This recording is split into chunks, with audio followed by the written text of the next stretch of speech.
Sementara itu Satgas Pangan Polda Jatim menggerebek Home Industry yang memproduksi minyak kita palsu. Pelaku mendapat keuntungan hingga ratusan juta rupiah.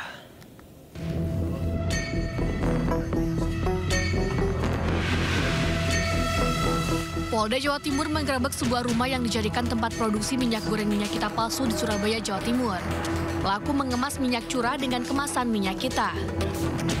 Tidak hanya itu, minyak curah yang diberi label minyak kita ini takarannya juga dikurangi dan 1 liter menjadi 850 ml dan dijual di atas HET atau harga eceran tertinggi.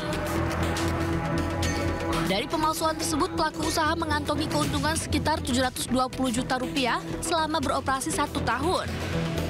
Polisi telah mengamankan 2 tersangka yang saat ini masih dalam pemeriksaan di Reskrimum Polda Jawa Timur. Situasi sekarang, masyarakat juga harus bisa melihat mana yang benar karena ini juga akan berbeda dengan harga yang ditetapkan. Dengan minyak curah ini kan belum tentu sama dengan yang minyak yang original mirip minyak kita. Sementara itu, polisi juga menggerebek rumah produksi minyak kita di Kecamatan Rajek, Kabupaten Tangerang, Banten. Pelaku mengurangi takaran minyak kita dalam kemasan 1 liter hanya berisi 750 ml. Petugas juga menemukan puluhan tumpukan dus minyak kita yang siap edar, serta 15 jerigen besar yang berisi minyak curah. Dari Kabupaten Tangerang, Banten dan Surabaya, Jawa Timur, Aimarani, Rahmat Ilyasan, iNews melaporkan.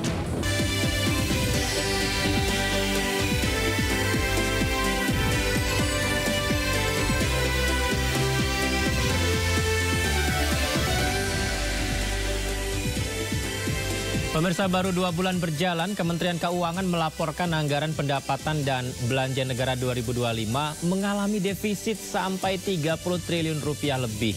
Pemirsa, saya Yudi Handoyo. Anda menyaksikan Sindo Prime.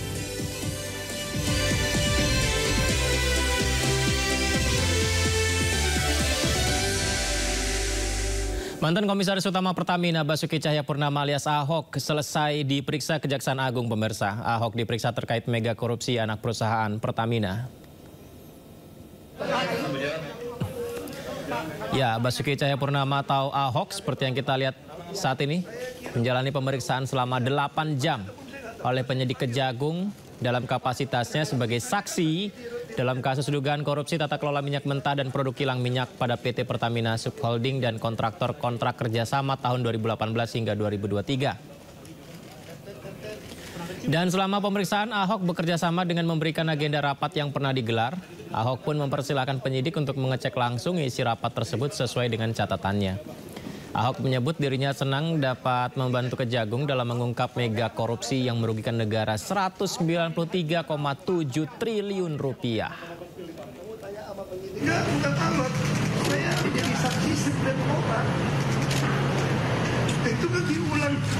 Saya kenal itu 9 orang, itu kan baca lagi, tangkap 2.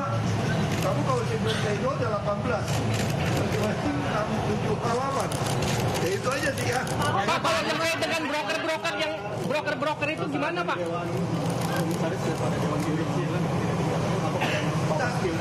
Nah, oke ini aja. Saya kira nanti tunggu aja.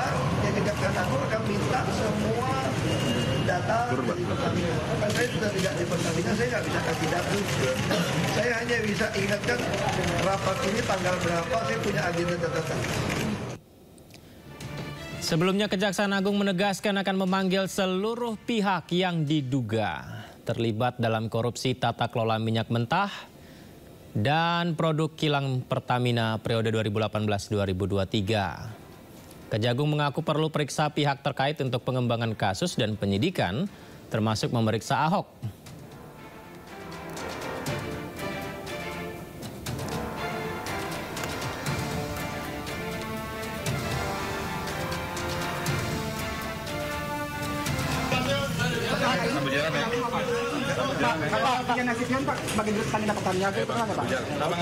Saya kira mungkin beliau bisa dipanggil ataupun saya nggak tahu. Harusnya dipanggil ya. Pak, Kan lapisannya kan masih dirut-dirut yang lama. Kalau Pak Rifat kena, harusnya mantan dirutnya juga dipanggil mungkin. Pak sebagai waktu menjadi komod, memang ada yang Bapak ketahui juga.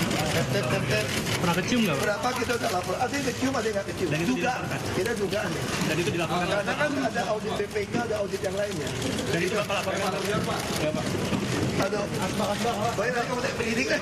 Pak, kalau aku datang bantu jaksa. Pak Fahri Jakhalid gimana Pak?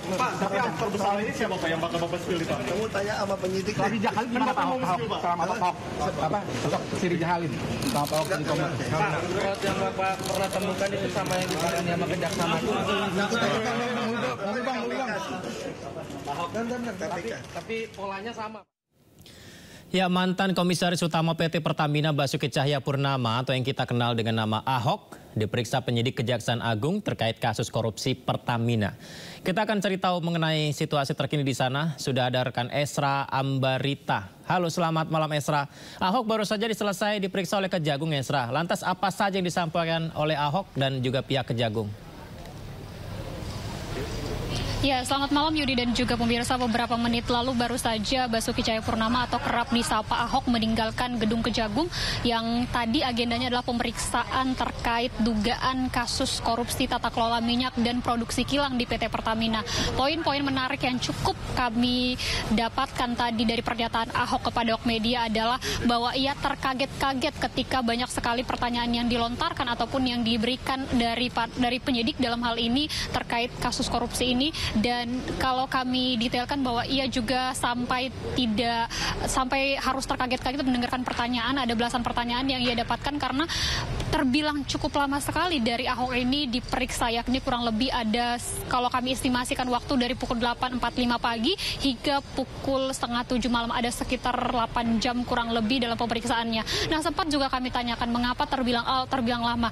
Nah, disebutkan oleh Ahok bahwa ini berkaitan dia harus menjadi saksi untuk 9 orang tersangka. Jadi satu persatu harus didetailkan terkait bagaimana dalam kasus korupsi ini. Namun menyoal dugaan pengoplosan, Ahok tadi mengatakan bahwa itu tidak menyinggung hal pengoplosan. Lebih dari itu, bahkan hal-hal yang di luar pikiran Ahok ditanyakan kepada para penyidik dan ia juga menyampaikan, saya juga tidak mengetahui hal tersebut, namun bisa ditanyakan kepada penyidik. Namun yang penting ya bahwa Ahok terkaget-kaget terkait apa yang disampaikan ataupun apa yang ditanyakan penyidik. Kemudian juga tadi beberapa hal disampaikan Ahok adalah bahwa ia bersedia atas apapun nanti yang dimintai keterangannya dari pihak Kejagung dalam hal ini jika harus diperiksa kembali. Namun ia menekankan ia akan membantu ataupun jika sekiranya ada dokumen-dokumen penting yang hendak ditanyakan terkait rapat, ia akan serahkan juga kepada pihak Kejagung. Namun lebih rincinya Ahok tidak membeberkan secara komprehensif. Ia meminta kepada pihak Kejagung untuk lebih lengkap terkait apakah ada fakta baru, kemudian apakah ada orang-orang baru. Nah, pemirsa, untuk diketahui bahwa tidak hanya Ahok saja yang diperiksa, bahwa ada sebelumnya juga 10 saksi yang dipanggil Kejagung untuk melihat seperti apa kasus ini secara komprehensif.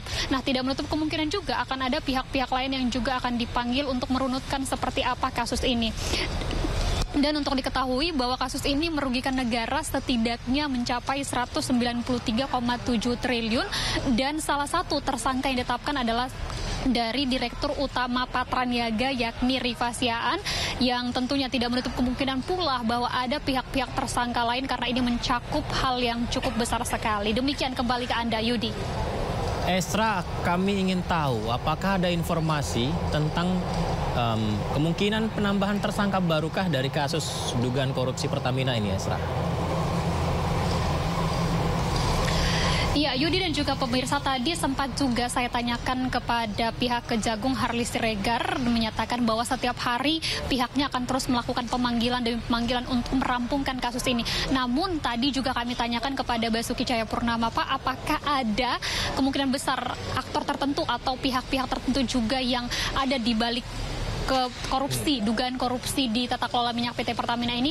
Lagi-lagi tidak disebutkan, tapi tidak menutup kemungkinan bahwa akan ada orang lagi dipanggil dan disebutkan bahwa nanti akan dibuka secara luas nanti di persidangan. Namun Yudi dan juga pemirsa, hal menariknya bahwa Ahok ini sempat mengatakan bahwa ada hal-hal tertentu yang tidak saya ketahui dan saya terkaget-kaget ketika dibuka, ketika ditanyakan di Kejagung ini. Jadi kita nantikan bersama apakah nanti akan ada nama-nama orang lagi, karena sampai saat ini penyidik maupun dari pihak Kejagung masih terus mendalami terkait kasus ini. Nah, pemirsa, untuk diketahui bahwa kasus ini sudah didalami sudah terjadi sejak tahun 2018 sampai 2023, dan sekali lagi total kerugian negara kalau ditotalkan ini mencapai 193,7 triliun rupiah.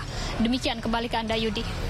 Baik, terima kasih banyak Esra Ambarita melaporkan langsung dari Gedung Kejaksaan Agung RI. Selamat bertugas kembali Esra Ambarita. Ya, dan pemirsa, berikutnya kita simak pernyataan Kapus Penkum Kejagung Harlis Siregar terkait pemeriksaan Ahok hari ini. Tadi sampai pukul 18 ya atau 6 sore bahwa penyidik pada Jampitsus telah melakukan pemeriksaan terhadap seorang saksi ya atas nama Pak Basuki Cahayapurnama ya, bahwa pertanyaan yang diajukan oleh penyidik dalam pemeriksaan ini sesungguhnya masih bersifat pertanyaan yang umum ya. Setidaknya ada 14 pertanyaan pokok yang diajukan kepada yang bersangkutan, lebih melihat kepada bagaimana tugas fungsi yang bersangkutan sebagai komisaris utama dalam perusahaan atau korporasi yang holding ya, PT Pertamina Persero, terkait dengan pelaksanaan TUSI itu dalam konteks melakukan aktivitas pengawasan ya, pengawasan dalam kaitan dengan importasi atau tata kelola minyak mentah dan produk kilang di subholding PT Pertamina Patraniaga.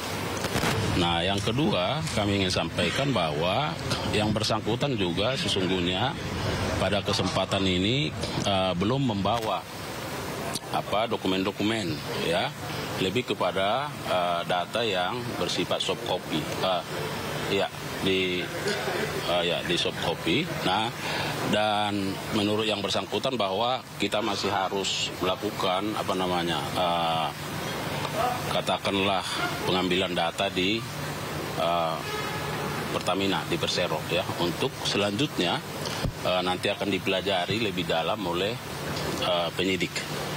Nah, kemudian bahwa penyidik pada waktunya nanti juga akan tentu melakukan pemeriksaan lanjutan terhadap yang bersangkutan ketika dokumen-dokumen seperti yang dijelaskan oleh saksi kepada penyidik, misalnya terkait dengan notulen-notulen rapat ya yang dilakukan oleh direksi atau komisaris ya dalam kaitan dengan tata kelola minyak mentah dan produk kilang ini. Nah, perlu kami sampaikan bahwa sesungguhnya penyidik tentu ingin mendalami bagaimana peran yang bersangkutan sebagai komisaris utama dalam kaitan dengan import ekspor ya. Katakan kalau import itu kan ada minyak mentah dan juga produk kilang. Nah, bahwa kita tadi juga atau penyidik melihat bahwa yang bersangkutan sesungguhnya mengetahui bahwa ada ekspor terhadap minyak mentah kita, pada saat yang sama juga dilakukan import ya terhadap minyak mentah dan produk kilang. Jadi semua ini masih dalam berproses ya, tentu penyidik akan terus mendalami ya keterangan-keterangannya sembari kita masih menunggu ya dokumen ya, apakah nanti penyidik yang akan secara aktif untuk meminta dokumen itu dan akan mempelajarinya dan tentu akan kemungkinan untuk melakukan pemeriksaan lanjutan terhadap yang bersangkutan. Ada data-data baru yang disampaikan oleh Pak Ahok, ada hal yang baru nggak terkait dengan kasus ini? Nah, karena yang bersangkutan kan menjawab sesuai pertanyaan. Jadi tadi makanya saya bilang penyidik masih lebih bersifat umum ya terkait dengan TUSI yang bersangkutan. Kemudian apakah mengetahui terkait soal rencana-rencana ekspor import ya. Nah, semua itu tentu diarahkan pada peran dari 9 tersangka. Terus kalau pemeriksaan terhadap Pemirsa, Kejaksaan Agung menetapkan 9 tersangka dalam kasus dugaan korupsi tata kelola minyak di Pertamina yang merugikan negara hingga 193,7 triliun rupiah per tahun. Pasca terungkapnya kasus dugaan korupsi tata kelola minyak mentah dan produk kilang Pertamina, DPR mendesak Dirut Pertamina Simon Aloysius Mantiri untuk memperbaiki tata kelola perusahaan hingga anak cucu perusahaan.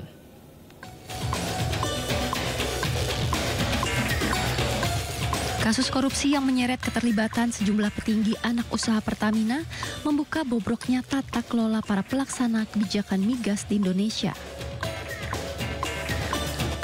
Kejaksaan Agung telah menetapkan 9 tersangka dalam kasus dugaan korupsi minyak mentah Pertamina. Mereka adalah Gading Ramadan Yudo, Komisaris PT Jengga Maritim dan Direktur PT Orbit Terminal Merak, salah satu broker dalam kasus ini. Dimas Marhaspati, Komisaris PT Navigator Katulistiwa dan Komisaris PT Jenggala Maritim. Rifa Sihaan, Direktur Utama PT Pertamina Patraniaga. Yoki Firnandi, Direktur Utama PT Pertamina International Shipping. Sani Dinar Saifuddin, Direktur Feedstock and Product Optimization PT Kilang Pertamina Internasional. Agung Purwono, Vice President Feedstock Management PT Kilang Pertamina Internasional. Muhammad Keri Andrianto Riza, Beneficial Owner PT Navigator Katulistiwa.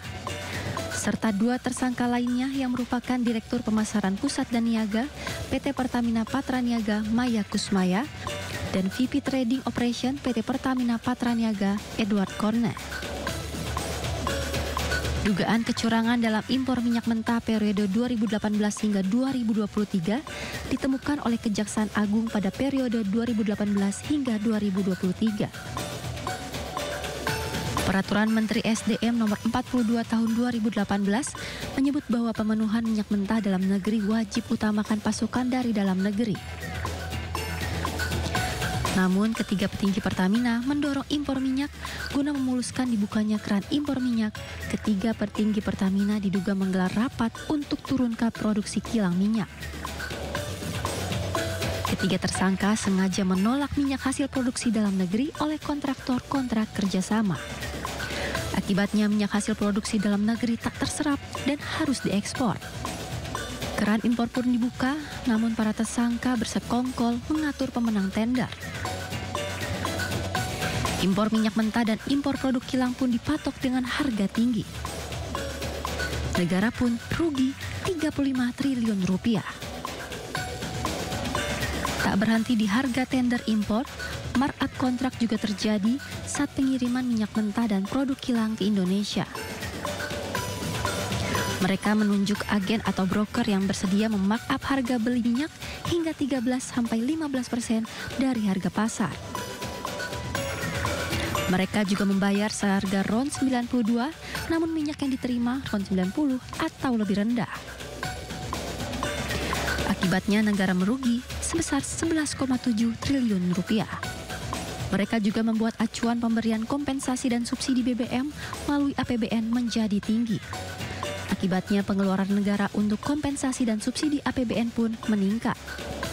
Lagi-lagi, negara merugi hingga 147 triliun rupiah. Kerugian yang ditimbulkan dari korupsi ugal-ugalan para petinggi Pertamina ini mencapai 193,7 triliun rupiah per tahunnya.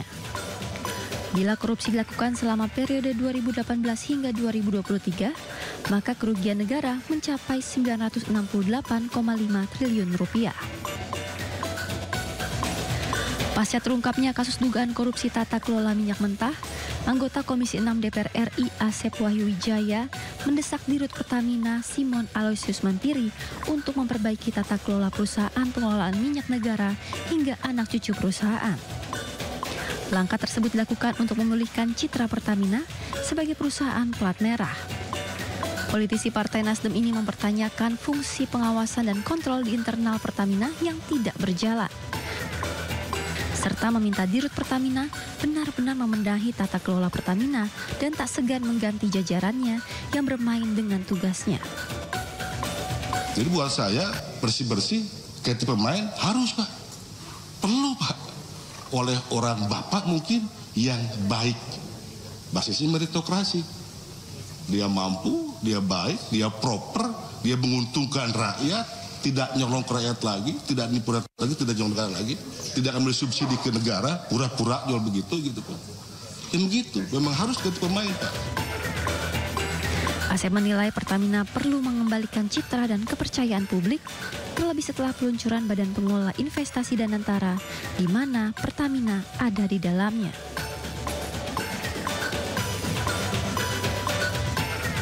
Ya, di tengah kritikan kepada Pertamina, Presiden Prabowo sempat memberikan pesan menyentuh kepada jajaran Pertamina. Pemirsa, pesan ini disampaikan Direktur Utama PT Pertamina saat rapat dengar pendapat dengan DPR RI. Utama dipanggil menghadap Presiden Prabowo Subianto di Istana Merdeka saat itu. Ketika bertemu, pesan beliau sangat sederhana, tidak lebih dan tidak saya kurangi. Ketika bertemu, beliau hanya menyampaikan, setialah hanya kepada bangsa dan rakyat Indonesia, setialah hanya kepada merah putih. Sambil menunjuk bendera yang berada di belakang, beliau duduk. Dan beliau pesan, Pertamina adalah soko guru dan tumpuan bangsa Indonesia.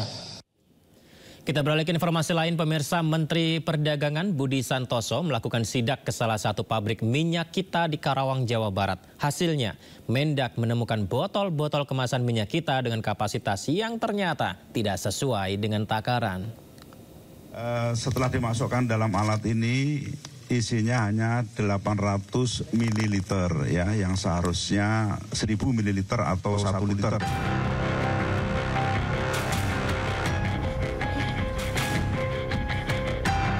Inilah temuan Menteri Perdagangan Budi Santoso dalam sidak yang dilakukan ke salah satu pabrik minyak kita di Karawang, Jawa Barat.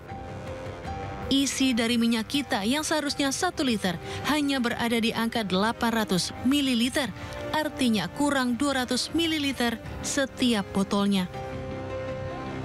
Temuan ini berada di lokasi baru PT Arta Eka Global Asia yang berada di Teluk Jambe, Karawang, Jawa Barat. Akibatnya ruang penampungan minyak hingga produksi kini seluruhnya telah disegel. Sejumlah barang bukti berupa mesin produksi, botol plastik, dan minyak siap edar telah dipasangi garis kuning pengawasan dari Direktorat Tertib Niaga Kementerian Perdagangan. Jadi kepada perusahaan ini sudah kita segel dan tidak bisa berusaha lagi, nanti izinnya segera kita cabut. Sidak dilakukan untuk menggali informasi lebih dalam mengenai praktik kecurangan yang dilakukan. Sebelumnya perusahaan ini diketahui memproduksi minyak kita dengan takaran yang tak sesuai, dari 1 liter disunat menjadi 750 ml, serta menjual di atas harga eceran tertinggi yang disarankan pemerintah, dari Rp15.700 menjadi Rp18.000. Dari Karawang, Jawa Barat, Camar Hainda, iNews melaporkan.